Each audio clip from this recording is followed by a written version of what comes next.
Greetings all. Tonight, the Victoria Electric Vehicle Association's continuing series on the energy transition has a debate regarding the applicability of hydrogen in transportation. The resolution under debate is understanding that gray-black hydrogen in our current economy is indispensable for industrial processes, that any green hydrogen must be reserved for industry. Be it resolved that there is a significant market for hydrogen in medium and heavy-duty vehicles, marine and air transportation. Arguing in favor of the resolution is Matthew Klippenstein. Matthew Klippenstein is a chemical engineer who's worked in wind energy and battery generation, but also spent most of his career in hydrogen. Currently the regional director for Western Canada for the Canadian Hydrogen and Fuel Cell Association. He was an early guest on the Energy Transition Show, terrific podcast if you guys don't know it already, and occasional contributor to National Observer. He's provided commentary for industry and general media outlets ranging from GreenTechMedia and its successor, Canary Media, CBC Radio and Television, NPR and BBC TV. He may be contacted at mklippenstein@chfca.ca. Arguing in opposition to the resolution is Paul Martin, a chemical engineer with decades of experience making and using hydrogen and syngas, including dozens of projects of working for the world's largest designer and builder of pilot plants for the chemical process industry, serving an international clientele. He is co-founder of the Hydrogen Science Coalition, a not-for-profit group of engineers who offer a science-based perspective about hydrogen's role in decarbonization from a position free of financial interest. He now practices as an independent consultant, offering services through Spitfire Research Incorporated, and lives in Toronto. I think he has the only Triumph TR6 EV conversion in Canada. He may be contacted at spitfireresearchinc@gmail.com and with his website www.spitfireresearch.com. Tonight's debate format will be pro with Matthew, 10 minutes with slides, con with Paul, 10 minutes with slides, cross-examination pro, 1.5 minutes for Matthew, cross-examination con, 1.5 minutes for Paul, then pro summation, 2 minutes, con summation, that sounds like a different word, 2 minutes. The debate will be available on YouTube at Victoria EV Association. I now offer the virtual podium to our first debater, Matthew Klippenstein. Sure. Thank you very much, Glenn. Let me just make sure I've got the share screen working properly here. Yep, hold on a second. And let me just go to screen share mode. Just checking. Are we all good on this? Good to go, and your time is on. Fantastic. Yeah, thank you very much. Always a pleasure being able to reach out to different audiences about hydrogen. So let's kick this off. I'm just going to put my own timer on here so I can try and make sure that I stay within the appropriate time frame. Fantastic. Right. So I'll just preface with this. You often hear, first principles are bandied about with respect to hydrogen. So I always like to note that from the first principles of photosynthesis, broadleaf trees are absolutely should dominate. Conifers with their narrow pins and needles and well, other evolutionary adaptations really don't make much sense at all, and yet they do dominate the world's forests. Well, the basic reality is that there's more than one first principle at play. I've got about 600 seconds here, so I'll go through a little bit about me, a bit about where I'll speak to hydrogen, the what, when, and why. A little bit on how, which is a very interesting topic, particularly with hydrogen, and I'll do a quick recap. So this is me. We had to cut a couple of things from the introductory stuff here. I worked in hydrogen fuel cells for a number of years. I was the first person to chronicle the Canadian EV market. Worked in the wind and the renewable side. I worked in what I will call consent-based work, perhaps even with some buildings in the Victoria VEA members that members live in. I led and administered the program, the EV rebate program for infrastructure to put L2 chargers into the shared garages of multi-unit residential buildings. And 10 trips to Victoria, thereabouts. Since then, I've done a bit of work in battery generators and EV infrastructure, a bit of work on the hydrogen side, and I've been at the association for a couple of years. Now, we didn't have a chance to get to this, but in 2014, I was the only person to comment that, or to commemorate that 1% of Norway's passenger electric vehicle fleet had gone electric.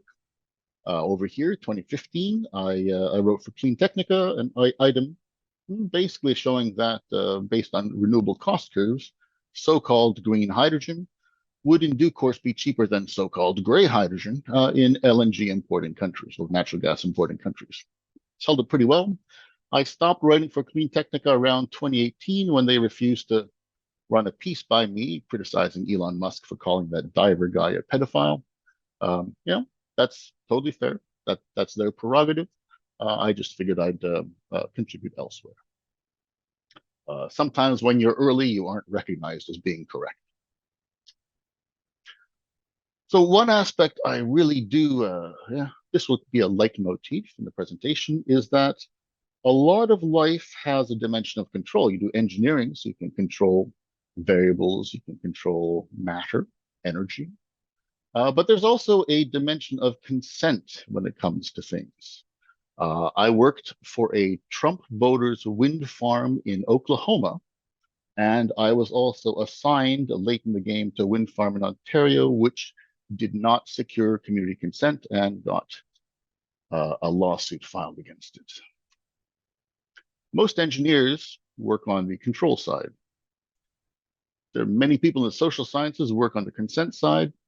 I am fortunate in terms of my career and how I approach things at having gotten a chance to work on both. Control skills aren't going to solve this potentially, hopefully not, but potentially metastasizing right-wing campaign against renewables development.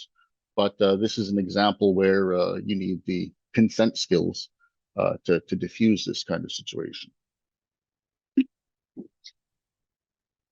Always worth keeping an eye on what one's opponents are up to. Transport and environment had this awesome diagram, which I'm just going to get here. It's going to use the control and consent item. So, good majority of Canadians want to reduce emissions, but if you restrict choice, then you maximize opposition. That will come for the BEV community within 10 years. Maximize choice, you maintain the consent of people, you maintain your voting majority. Where?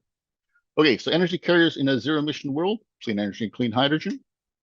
Canada has no population density. We have very little in terms of electric interconnects. So that's an item worth remembering for our context. Hydrogen's big advantage, its eternal advantage in some respects, is that for transport, everything is private company to private company. The Achilles heel for electricity is the need for consent, transmission, distribution, which can be heinously difficult and is proving so. I still hope we expand electricity as much as possible. Canadian context, here is rail electrification, and here is trucking. If anyone speaks to you about zero-emission vehicle trucking options in Canada without reflecting on the difference in weight maximums, well, basically that should be the first question you ask them. It sorts out the generalists from the specialists, I suppose. What, when, and why? Let me see my time here. Hold on a second, iPhone. So yeah, there's a lot of talk about colors. Everyone in the sector hates colors, but life cycle is important. Solar has 4 times the life cycle emissions of wind. Still tiny, but that's one reason we need to pay attention to that. DNV's Energy Transition Outlook.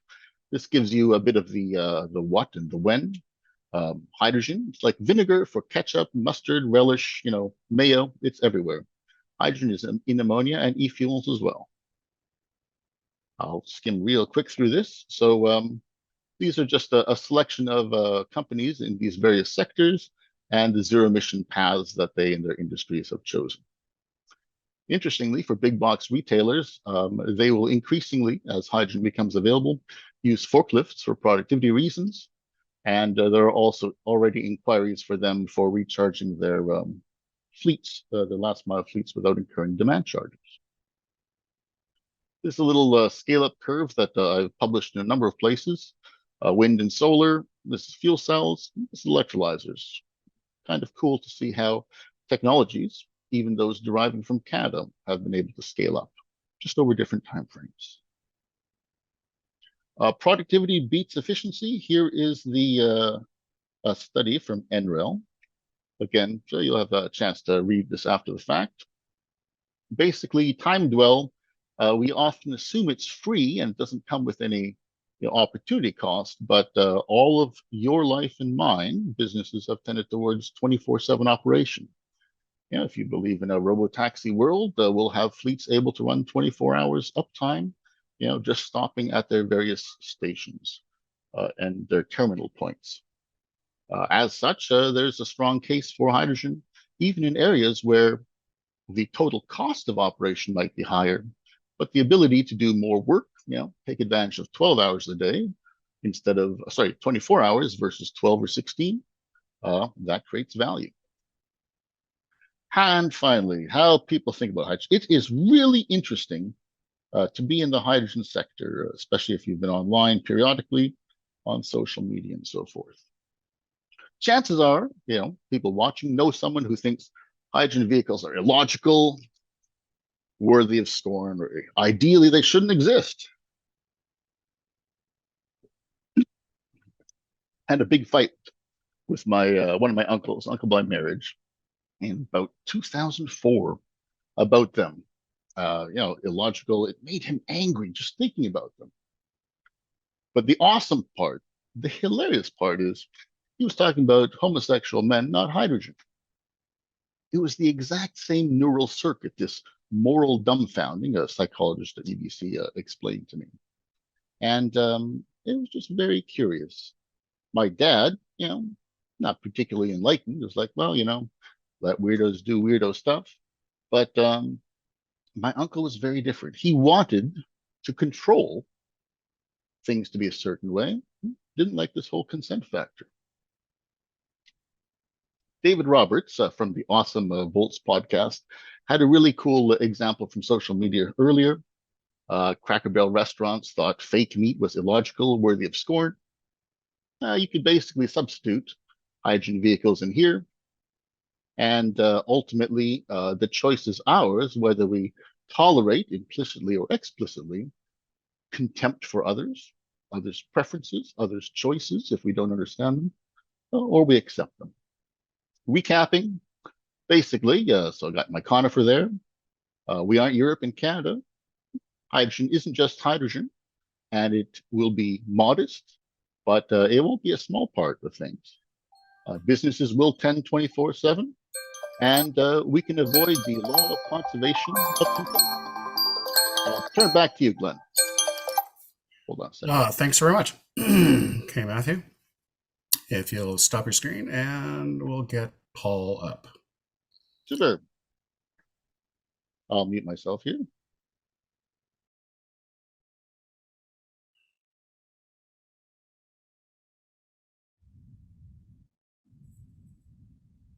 nod when you're ready, Paul.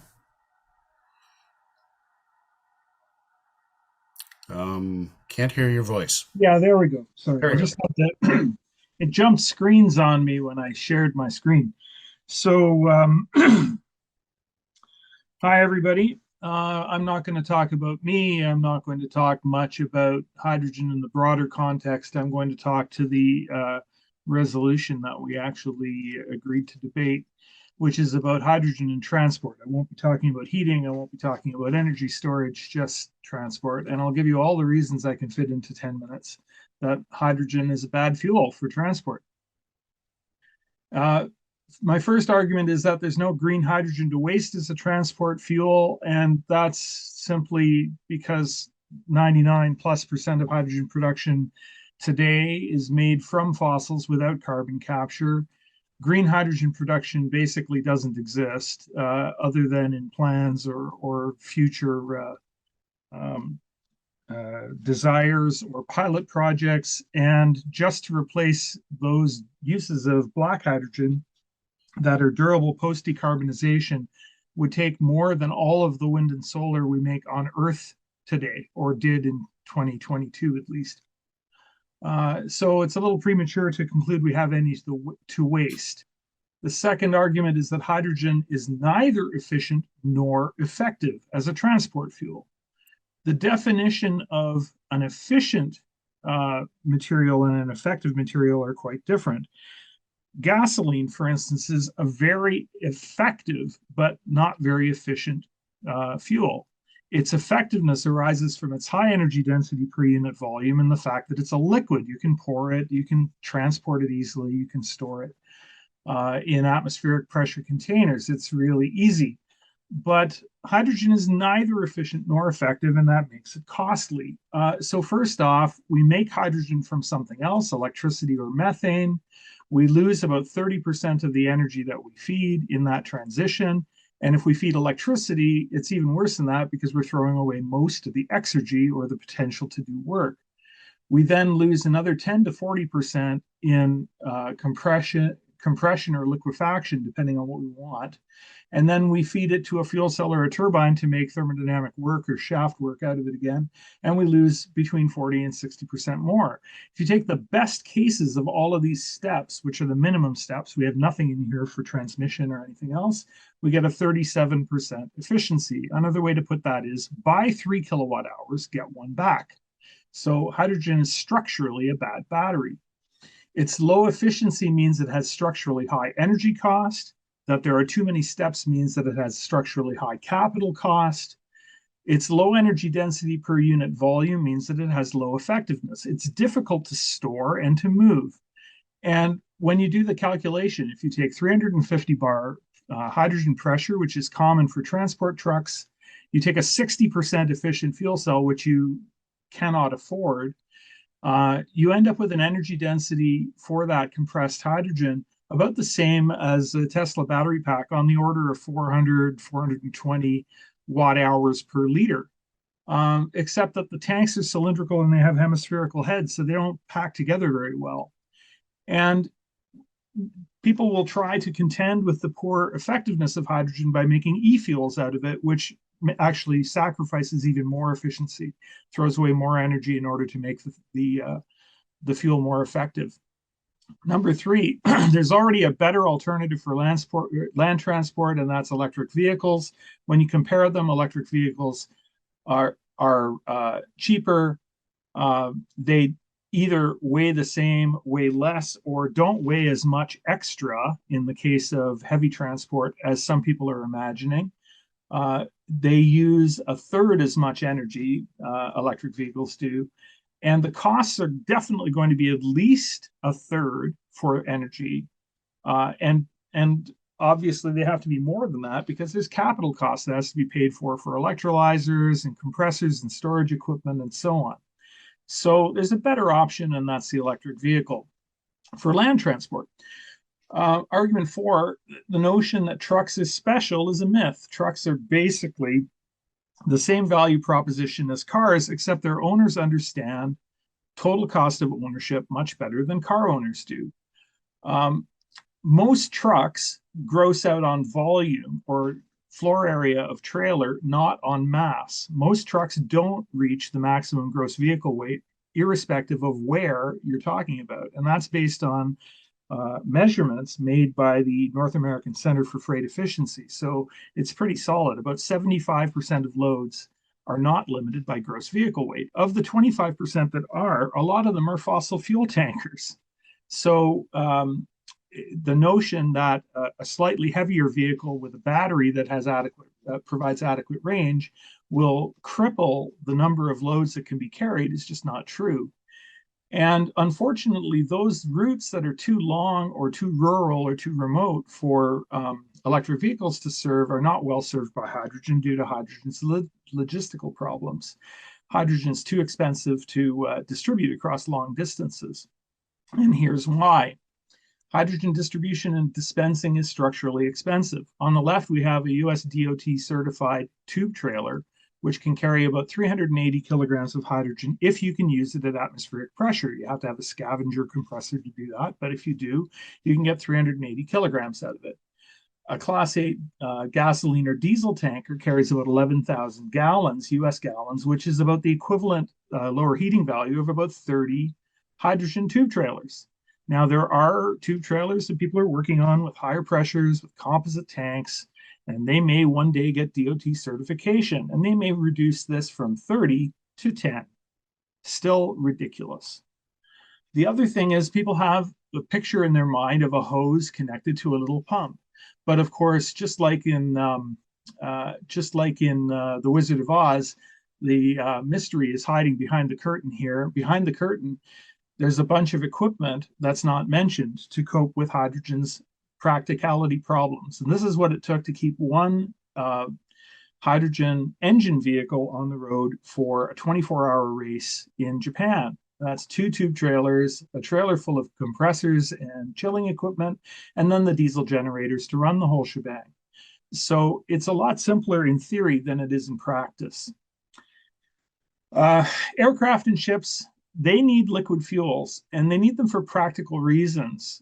Aircraft will go electric as quickly as battery technology develops, but long-distance aircraft, transoceanic aircraft, require liquid fuels. And biofuels are the obvious fit, although e-fuels are definitely possible if we are both rich and desperate. The reason that gaseous fuels or liquefied gaseous fuels don't work well for aircraft is that aircraft have to push their fuel through the air. So the volume of the fuel matters as well as the energy density per unit mass, where hydrogen is actually quite good. For shipping, it's anybody's guess what people will use for shipping. Shipping is a cutthroat business. About 40% of their operating cost is fuel, even burning the cheapest, dirtiest fossils that they're permitted to burn. Gaseous fuels like hydrogen or even liquid hydrogen are not practical as shipping fuels. Ammonia is being mooted, but using ammonia as a shipping fuel fails the first principle of engineering of safety and design, which is if there's a safer option, you use it. You don't try to make the unsafe option safer unless there's a compelling reason to do so. And the only thing that ammonia offers is a cost reduction relative to methanol. Methanol would be a cheaper e-fuel, but it will still be greatly more expensive than the fossils that are currently used. When one looks at e-fuels, though, they are hydrogen itself as a fuel is structurally expensive, but fuels derived from hydrogen are even worse. The efficiencies, which for hydrogen are considerably worse than for battery electric vehicles, just fall through the floor when you look at realistic conversion efficiencies from energy and electricity to energy in hydrogen, and then energy in hydrogen to chemical energy in a fuel. So they just multiply cost, and only Porsche owners are going to be able to afford these things. Green hydrogens does have an important potential minor role in making biofuels, and the reason for that is this: biomass is hydrogen deficient, and further hydrogen is necessary to do hydrogenolysis reactions. And as a consequence, that hydrogen either has to come by wasting biomass energy to make that hydrogen, or it could come from electrolysis, and that would be a necessary and good thing. So there's your role for hydrogen in transport. And with that, I will leave you with Liebreich's ladder, which just shows that the high value uses for hydrogen are quite narrow, and they are basically replacing existing uses of hydrogen. And that's right spot on time. I will leave you there. It was. Thank you, Paul. And we're going to move to the minute and a half of cross-examination with Matthew. Let me know as soon as you're ready. You got to take you're muted. There we go. Okay, All right. ready? Yeah. Thank you very much. Oh, I'm ready. Yes. Okay, off you go. No. Oh, yeah, sure. Thank you very much, Paul. Yeah. Quick question. There are reports for like U.S. envoys for agriculture to the UN say there's like a risk of a food crisis in the coming years. let's hypothetically say that that would be the case. Are you okay with that assumption? Oh, I don't really know what the relevance is. Sure, sure. Well, organic agriculture is about 20% less efficient than conventional agriculture with all the pesticides and GMOs.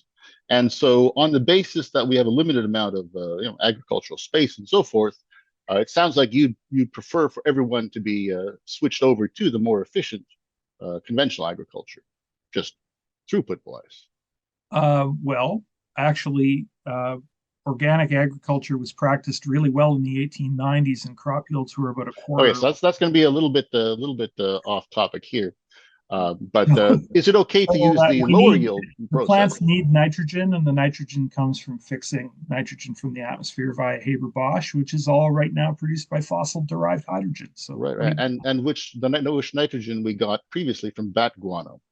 Yes. Now, going back to the question, I guess what I would be asking is it morally okay then to have people allowed to choose meat if they happen to think it fits their purposes? If it's less efficient, on a kilogram per feed basis, per kilogram of meat basis. And that's your time. Thank you, Matthew. Would you like me to respond to that question? I'm more interested in hearing about hydrogen and transportation and Sure. not about bat guano.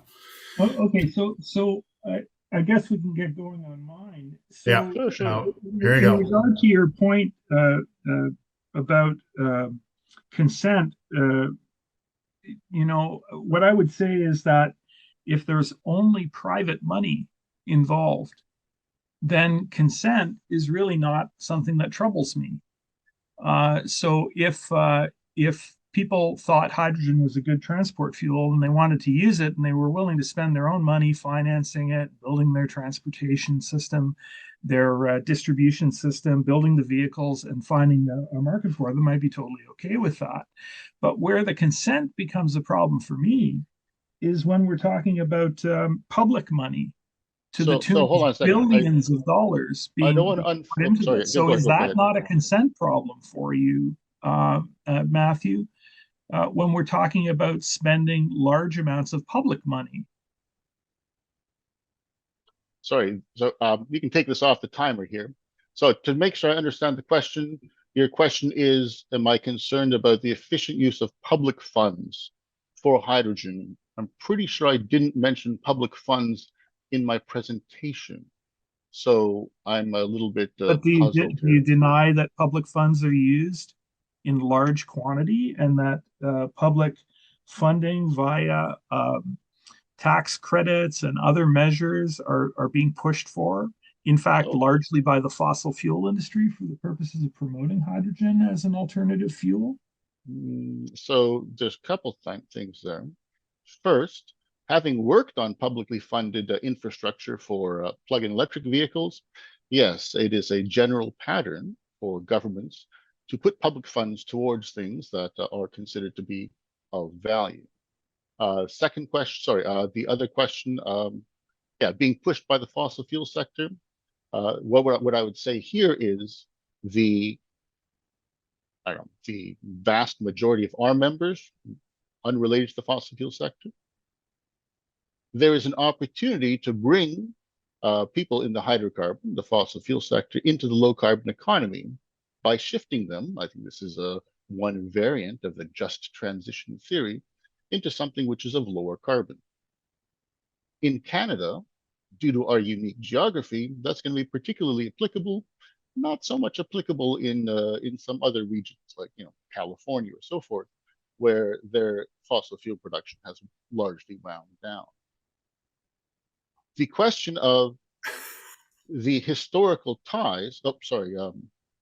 Yeah, no, I think we've totally lost the cross-examination. So I'm going to let, if you don't mind, we'll let Paul finish his cross-examination, then we'll go on to. No, I'm done. Okay, that's good. Yeah, let Matthew do his summation, and then I'll do mine, and we'll call it a night.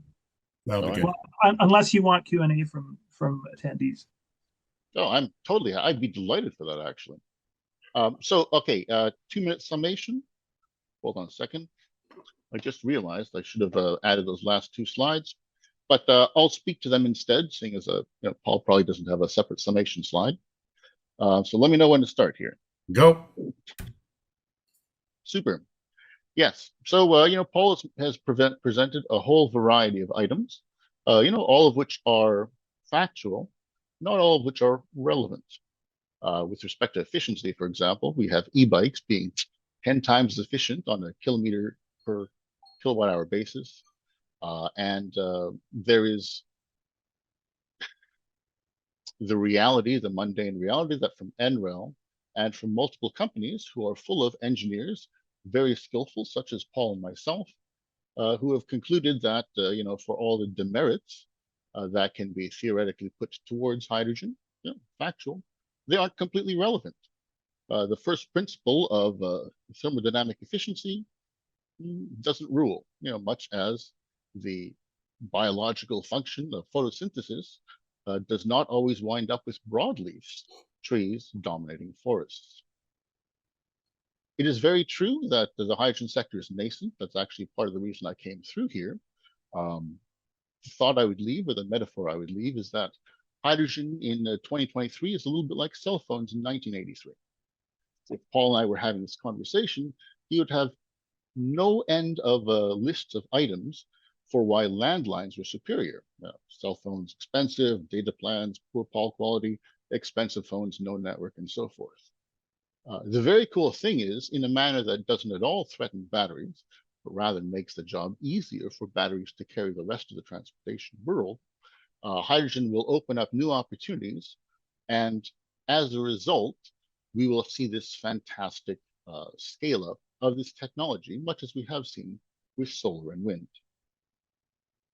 I would conclude that McKinsey, Liebreich's alma mater, did have the conclusion that by the year 2000, there would be 900,000 cell phones in place in the world.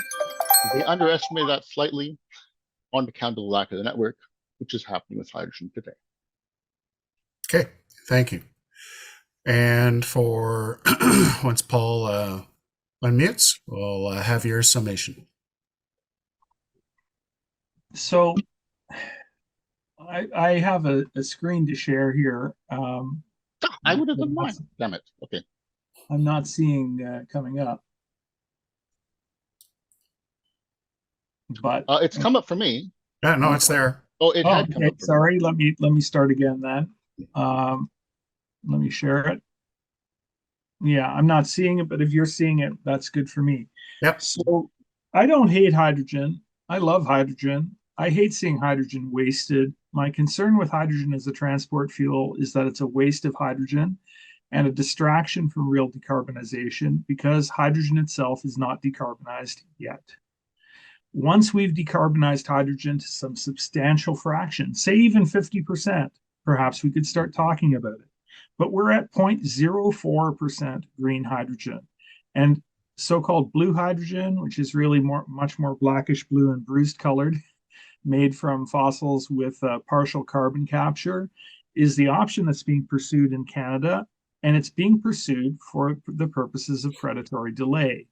It's being sold as an opportunity for the fossil fuel industry to remain a pretense of relevance in a decarbonized future, to delay real decarbonization via electrification. The argument is really simple. Grids are hard, therefore we need to use existing infrastructure, therefore hydrogen.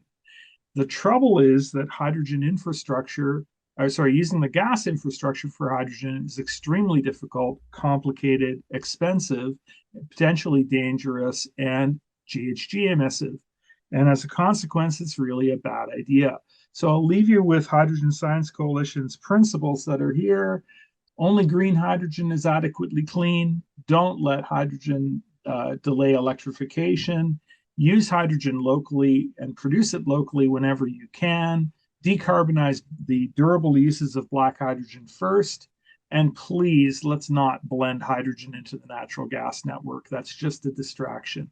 And with that, I'm happy to welcome questions. Awesome.